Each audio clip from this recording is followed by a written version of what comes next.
Hey, Gabriel. Hey, Gaybros, Jose. Where are we today? Today we are in Nob Hill together, not in our apartments, but we are at a bar that we didn't think we would go to again before you move away next month. Yep. Called the Buccaneer. Yeah, it's the Buccaneer. And actually, for most of the pandemic, they had a sign saying, like, please don't break in, they already broke in.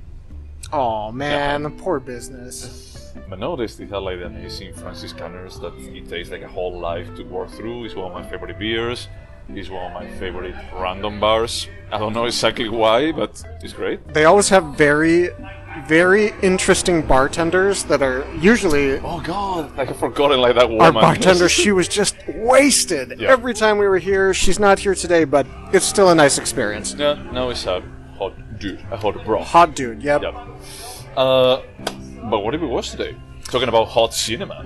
So, this was your pick, and we watched the 2020 short film, the very first English language film that Pedro Almodóvar did, starring Tilda Swinton, The Human Voice. Correct. Based on Jean Cousteau? No, Jean Cocteau. Every time I see it, I want to say Jean Cousteau, but it's Jean Cocteau. Jean Cocteau. Yeah. A play by him from like the 1920s, 1930s, something like that. Yeah. Like long time ago that it was adapted. Ancient history. Yeah. Adapted to today's standards. As this was my pick, I should actually just explain why did I pick it. I think that after the Baz Luhrmann extravaganza of 6 hours, I wanted something shorter.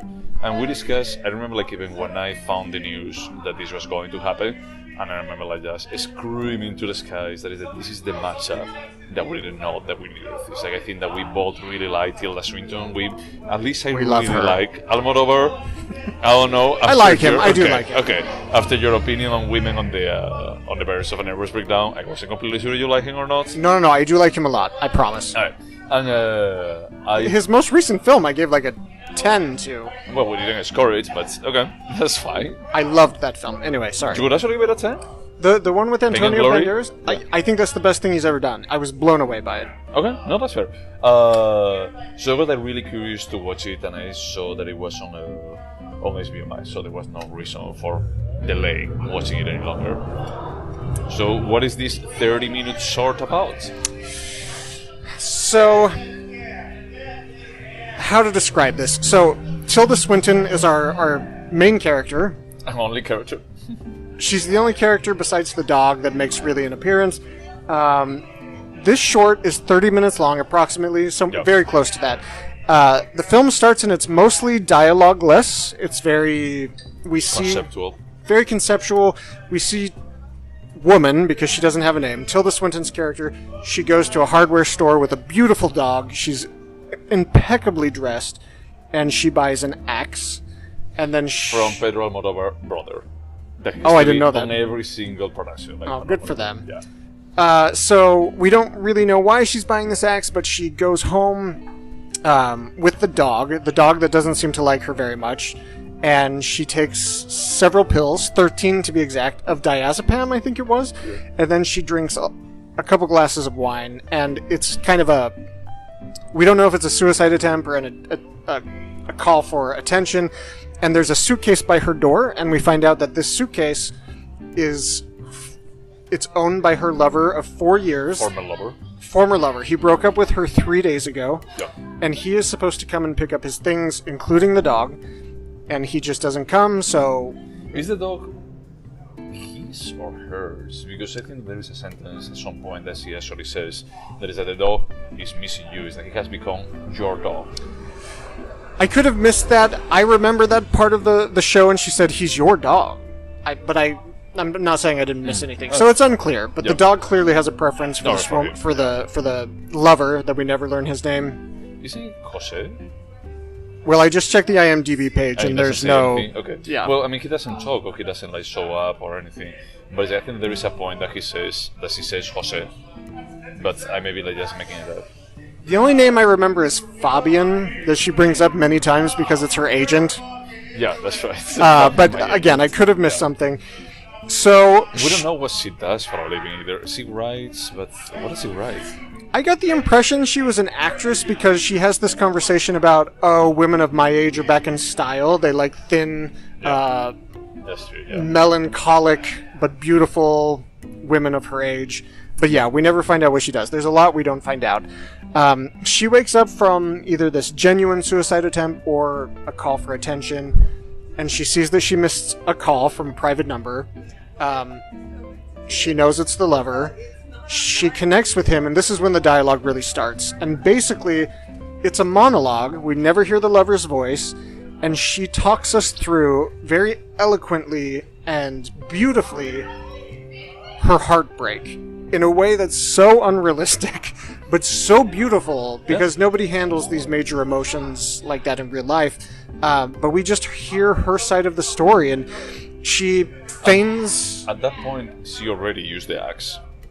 Yes, so the axe that she bought in the very beginning, she used to attack what I'm guessing is his favorite suit, but we don't find out. It's a suit laid out on their bed, and she destroys it.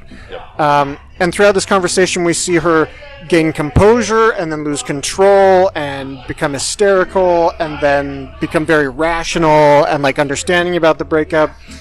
And ultimately, I don't know if we want to do a spoiler alert because it is a short film. It's 30 minutes. Yeah. If you're listening to this, you should probably just watch it. But essentially, the movie is her buying this axe, going home, destroying the suit, and having a one-sided conversation on the telephone. Well, it's supposed to be like two-sided, but we never hear the other side. We never hear her lover's There is voice. just gaps, and she actually replies to something that the ex-lover... Because she's speaking on an iPhone, and she has AirPods in, Yeah. which... Yeah, so we're just watching a movie basically unfold on Tilda Swinton's face and through her performance, which... Let's talk about Tilda Swinton. Oh, she's fucking incredible. Yeah, Fucking she's incredible. Amazing. It's actually just carrying like a role like this, that is that you have to convey 4 years of love and, like just betrayal. Now, well, betrayal, we don't know exactly why they broke up, but it's pretty clear that the lover doesn't want them to know that they were together. In all, I will go to this, but it's like in all the kind of interpretations that I saw of the original work, there is always an explicit ask about like, I want the notes that I sent you, so you don't have anything for you to actually publish. So it's like, we don't know if he's married or not, or he's hiding something, but clearly he doesn't want to know that he has been with her.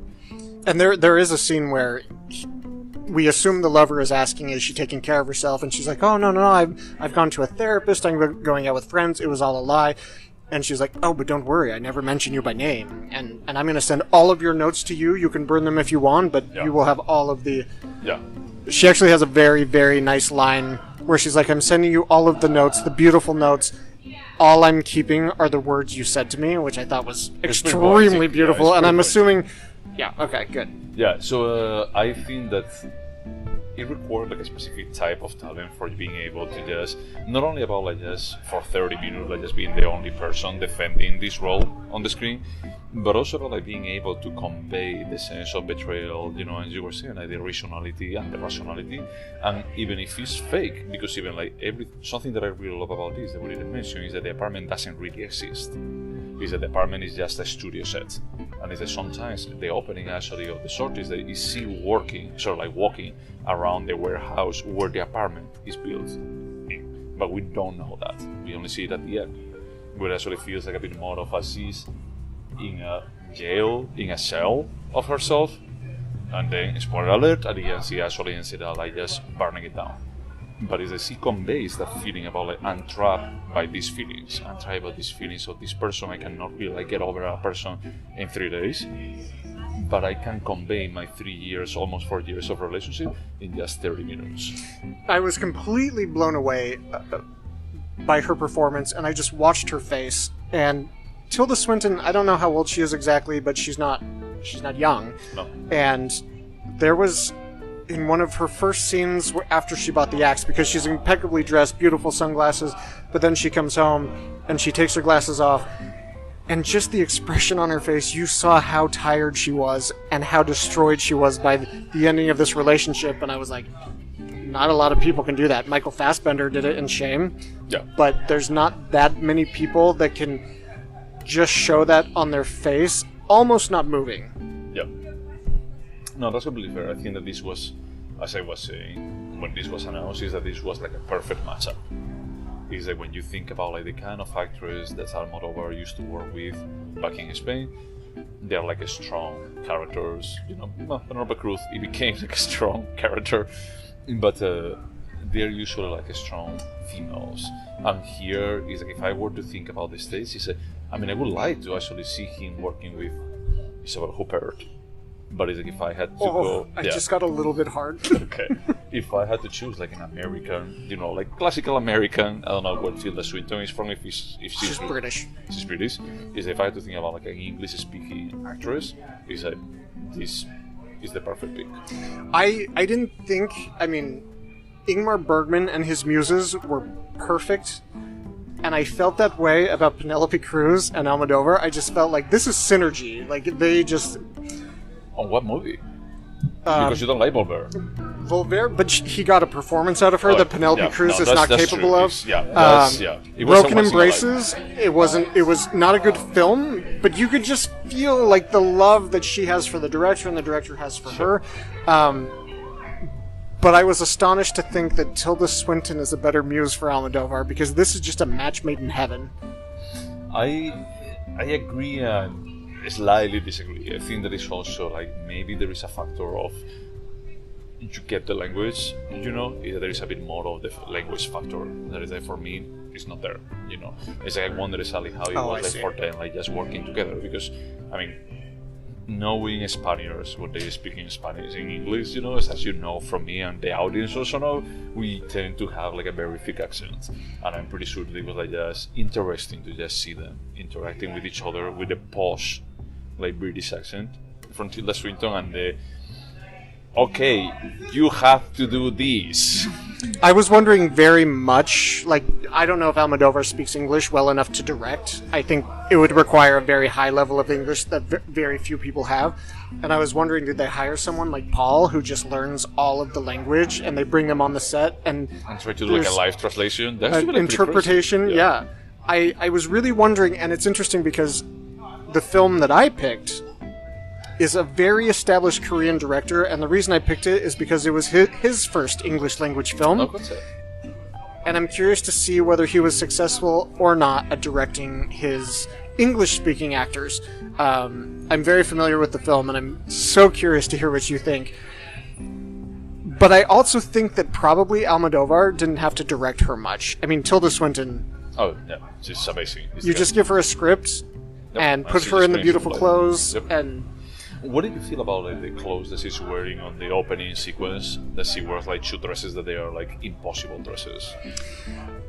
I honestly thought a lot about Broken Embraces, not from the quality of the film, but I feel like Broken Embraces is the moment he reached the visual sophistication of his style. It's just incredibly beautiful. You see that he has a very specific aesthetic.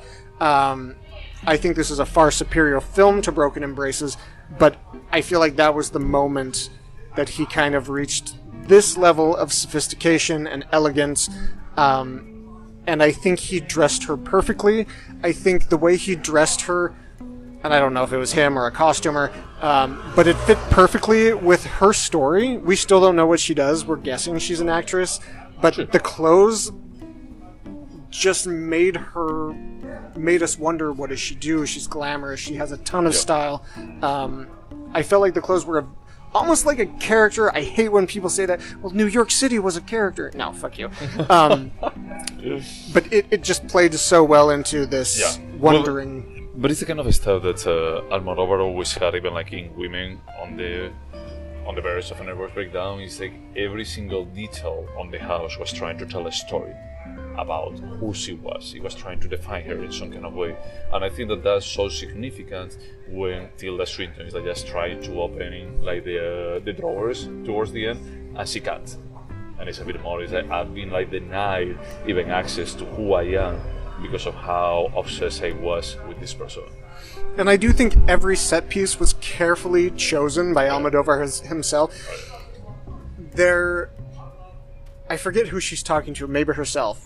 It's before the phone call where she has the last conversation with her lover, but she said, every day for the last 4 years you've come here and I waited for you while reading or watching a DVD, and there's a carefully selected assortment of DVDs. With Kill Bill. With Kill Bill, yeah. And I think he dressed her perfectly. I think the way he dressed her, and I Kill Bill's on top, which is a woman scorned. That's There's true. Gone with the Wind.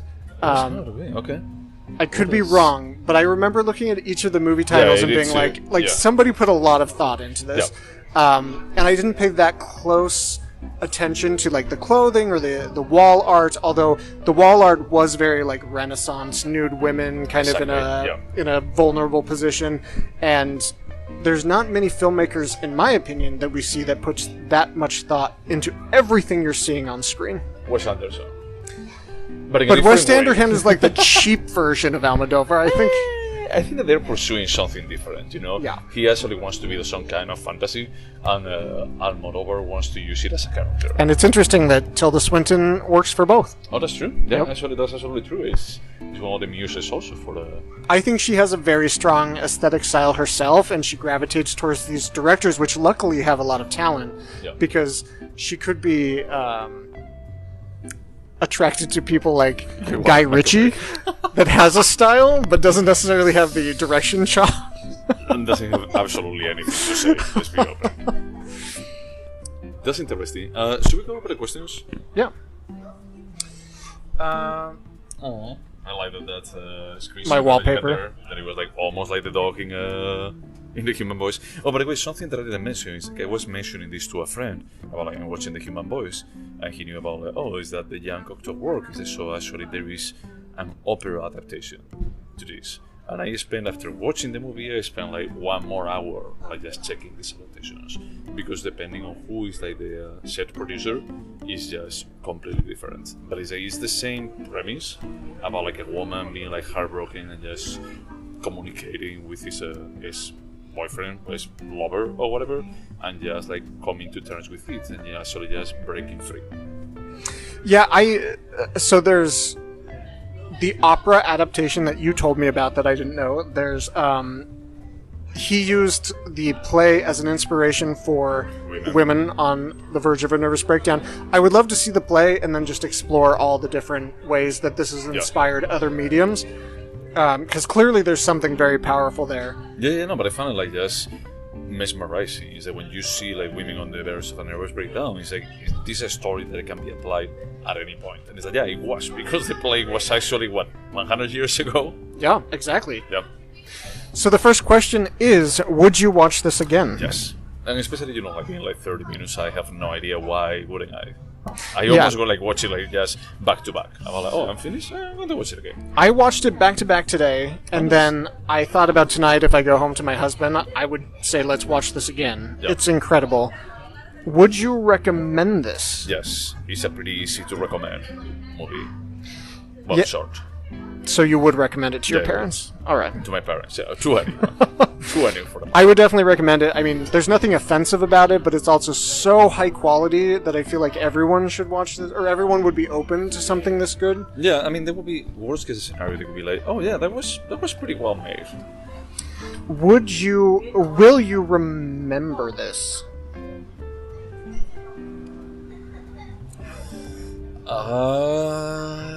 I don't think that we remember details to it. I think that I will remember is that this is the same premise as women on the verge of a nervous breakdown.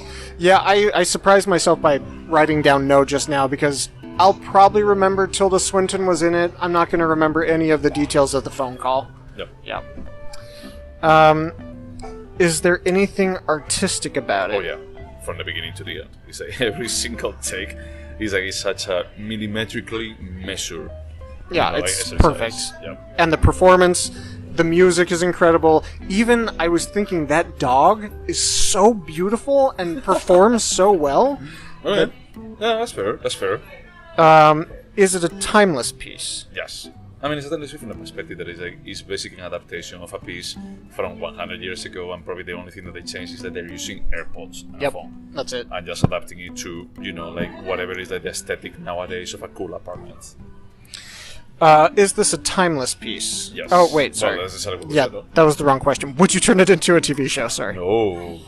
No, I have no idea why we would need like more time of a monologue like this. Absolutely not. I think this works because we have less information. We don't know what she does. We know nothing about the lover, and it makes us wonder and project our own shit, which I think is the most interesting thing.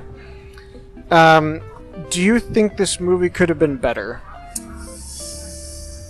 I don't think so, honestly. It's like I think that from an aesthetic perspective, a story perspective, an acting perspective, everything is as good as it gets. Like the limitations that this has is just because of being a short. You know, that's the only thing. It's like I may want more. But that's the point. That may be the point, but that was actually like women on the verge if I never fit down.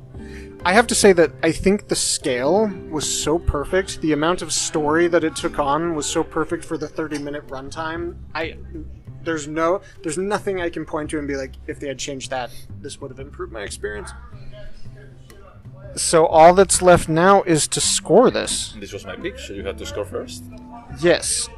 I am giving it a 9. I think that Tilda Swinton and Pedro Almodóvar were born to work together.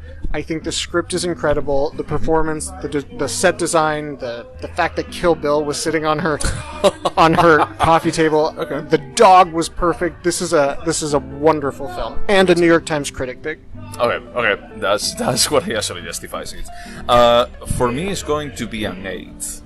I really like it, but it's like at the same time, it's like I feel like partially when you're doing a short, you don't have the need for evolving things or anything. You don't have to full-fledged thing, and you can get away with that. But it's like that's the part that what I feel like conflicted about. If this could be better, it's like in 30 minutes, like what he does is incredible. What he does in those 30 minutes is amazing. If I actually consider this like an elevated movie, it's not a movie. It doesn't strike me. It's a short. And from that perspective, it's great, and you can get away with just giving me like an incomplete story. But I felt like, for example, can you go back to the spreadsheet? Yeah. If we actually go to The Killing of Two Lovers, I felt like it was a bit more of a complete story. I felt like the limitations and shortcomings that I had, I felt like, okay, you're giving me like something more complete than this. This aesthetically is like years ahead of The Killing of Two Lovers, like years. Is that director, I don't think that he's ever going to be like even capable of dreaming something like this. I agree, and the fact that Almodóvar understood this isn't a full story; it's a snapshot of half a day in the life of this woman. Yep. No, it's incredible. It's like this actually makes me like even more excited for whatever comes next for Almodóvar. Is that this actually reaffirms that this is not like the best Spanish director. This is like one of the best directors out there. It's interesting because I loved Pain and Glory, and I think I like this more, but I need to rewatch it. I need to. You let just my said emotions. That you give it like a 10 to Pain and Glory. I can't believe we didn't score that. Why didn't we score it? Because we didn't watch it for this. We just saw it because we go to movies. I watched it and I told you that you have to go watch it because you're going to love it. All right. So I'm absolutely down to rewatch it again. It's like I think that you love it like way more than I did. But it's like honestly, when I compare like Women on the Verge of a Nervous Breakdown and this, I felt like mind blown about like the sophistication on the visual language that he has accomplished. It was holy shit. This is the guy that used to be like this kind of very tacky and crazy stuff. He has done very something messy is what I would describe it. Sure, it's messy, but at the same time, is that he wanted to just encapsulate like what it was, like the 80s and 90s feeling of chaos. No, messy is not a complaint. I think what he did was brilliant, but this shift from like Women on the Verge of a Nervous Breakdown to this, it's like two different people with equally strong aesthetic styles. No, I think that is a bit more about like just understanding what is the visual language at any point and just how to make like a sophisticated, clean-cut movie on both of them. Is that the scene with Carmen Maura like just stepping into the room with the plastic flower and the mattress is on fire. It's like I will never forget that scene. And on this one, it's like I don't think that I'm going to be able to remember any scene in particular, but I love how she's like just setting the apartment on fire. I felt like that's. It was a nice ending. It was a nice ending which was extremely dramatic, but not overly dramatic for the story. I think that it actually just makes sense from the perspective like this is a story about a woman coming from a cage of a not healthy relationship that she used to have. And super unbalanced. Yeah, but Women on the Verge of a Nervous Breakdown develop like way more for actually just giving you all those answers. You just spend years that you were with a guy that probably was cheating on you all the time. He was treating you like a compliment, sort of like a accessory, like an accessory. Yeah. to his life. And he said now he has moved on, and you need to move on too. And it is 90 minutes because you are like a lot of characters, but you give me all those answers. This one doesn't.